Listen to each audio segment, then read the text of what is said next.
Assalamualaikum warahmatullahi wabarakatuh. Halo anak-anak Ustadz, bagaimana kabarnya hari ini? Mudah-mudahan selalu afiat dan puasanya tetap lancar dan tetap semangat belajar di rumah. Nah, pada video kali ini Ustadz akan menjelaskan tentang materi cahaya dan optik untuk IPA kelas 8. Nah, adapun tujuan pembelajaran kita pada video kali ini yaitu setelah mempelajari nanti diharapkan antum mampu mengetahui sifat-sifat cahaya dan bentuk-bentuk bayangan dari cahaya tersebut. Nah, untuk lebih jelasnya silakan antum simak penjelasan dari Ustadz berikut ini. Nah, kita masuki materi yang pertama yaitu tentang sifat-sifat cahaya. Nah, sifat cahaya ini ada beberapa. Kita bahas yang pertama yaitu cahaya merambat lurus. Nah, sebagai contoh, cahaya merambat lurus yaitu cahaya matahari, di mana cahaya matahari ini akan merambat lurus dia. Kemudian, pada saat matahari bersinar cerah, berkas cahaya merambat membentuk garis lurus. Sebagian cahaya dapat sampai ke lantai hutan dan sebagian lainnya hanya membentuk bayangan hitam. Nah, bayangan hitam ini terbentuk akibat berkas cahaya yang terhalang oleh rimbunan, dedaunan atau batang tumbuhan. Nah, kedua bagian tumbuhan tersebut tidak dapat cahaya atau tidak dapat meneruskan cahaya. Untuk membuktikan sifat cahaya merambat lurus, kita dapat melakukan kegiatan-kegiatan atau percobaan-percobaan lainnya. Kita masuki sifat cahaya yang kedua, yaitu cahaya dapat dipantulkan. Nah, coba kita bayangkan seandainya cahaya itu tidak dapat dipantulkan.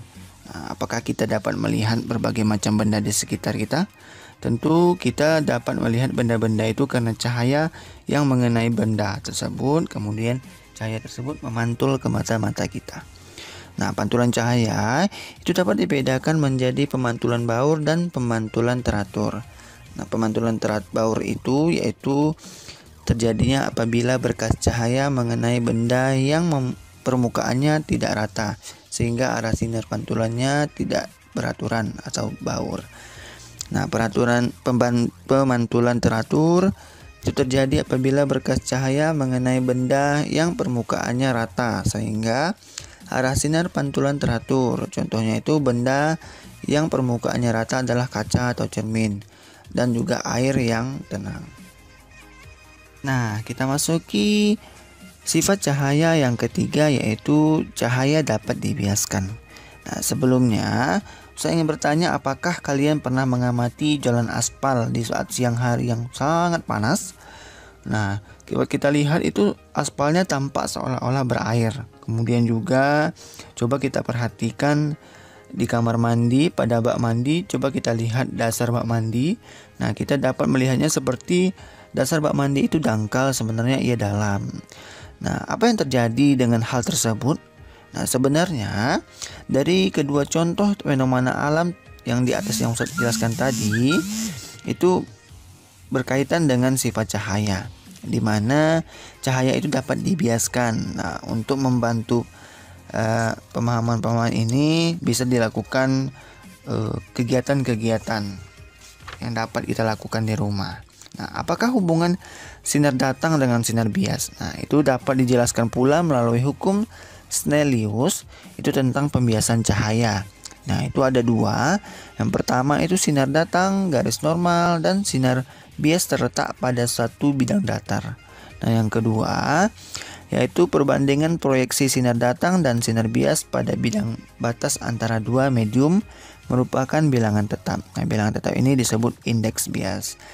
Nah, untuk sifat-sifat cahaya Ustadz cuma menjelaskan 3. Nanti anak-anak Ustadz dapat mencari kembali di buku-buku referensi lain tentang sifat-sifat cahaya. Kita masuki materi yang kedua, yaitu pembentukan bayangan pada cermin. Nah, kita semua tentunya tahu dong apa itu cermin. Nah, pasti semuanya pernah melihat cermin. Nah, cermin ini itu ada lagi berbagai macamnya, yaitu ada cermin datar, kemudian ada cermin cekung, dan juga ada cermin cembung. Nah, dari ketiga itu kita akan bahas satu persatu. Nah, kita bahas yang pertama, yaitu pembentukan bayangan pada cermin datar. Nah, pembentukan bayangan dimulai ketika berkas sinar menyentuh lapisan raksa pada cermin. Perpanjangan berkas sinar pantul di balik cermin merupakan berkas sinar maya. Nah, berkas-berkas sinar pantul itu menyebar, sedangkan perpanjangannya di balik cermin bertemu dan membentuk bayangan. Nah, sifat bayangan pada cermin datar ini itu adalah sebagai berikut.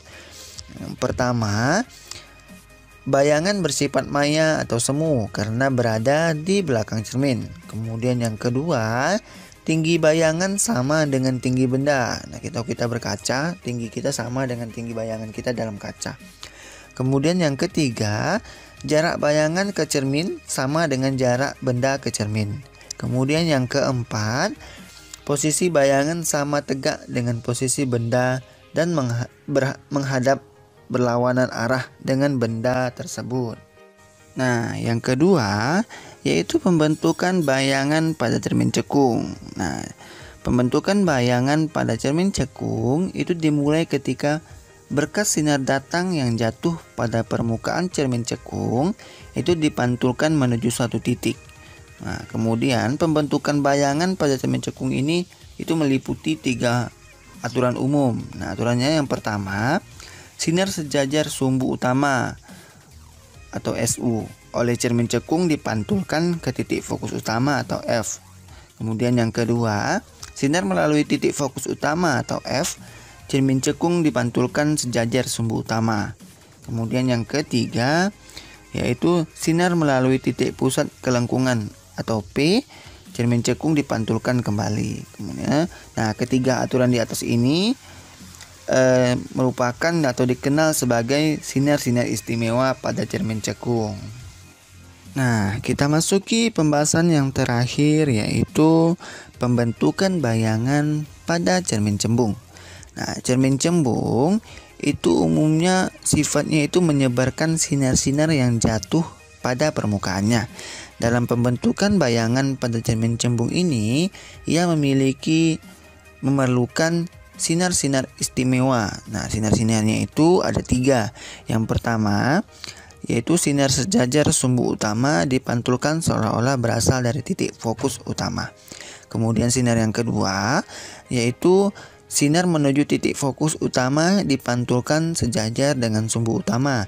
Kemudian yang ketiganya yaitu sinar menuju titik pusat kelengkungan cermin cembung itu dipantulkan kembali. Nah, itu 3 sinar-sinar istimewa tadi.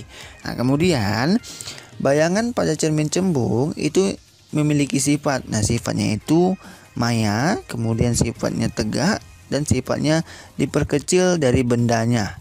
Nah, bayangan selalu terletak di balik cermin di antara titik fokus utama dan titik optiknya. Nah, hubungan antara jarak fokus dengan jarak bayangan dan jarak benda cermin cembung sama dengan cermin cekung. Kemudian, sesuai dengan kemampuan dari cermin cembung ini, yaitu yang bersifat maya, kemudian diperkecil dan tegak. Kemudian cermin cembung itu banyak digunakan oleh manusia itu sebagai kaca spion dari kendaraan. Nah, cermin cembung juga banyak dipasang pada tikungan jalan yang tajam untuk mencegah terjadinya tabrakan. Nah, kalau kita berjalan menggunakan kendaraan di jalan-jalan yang memiliki tikungan-tikungan yang tajam, itu akan dipasang cermin cembung untuk supaya kita bisa melihat orang di depan kita.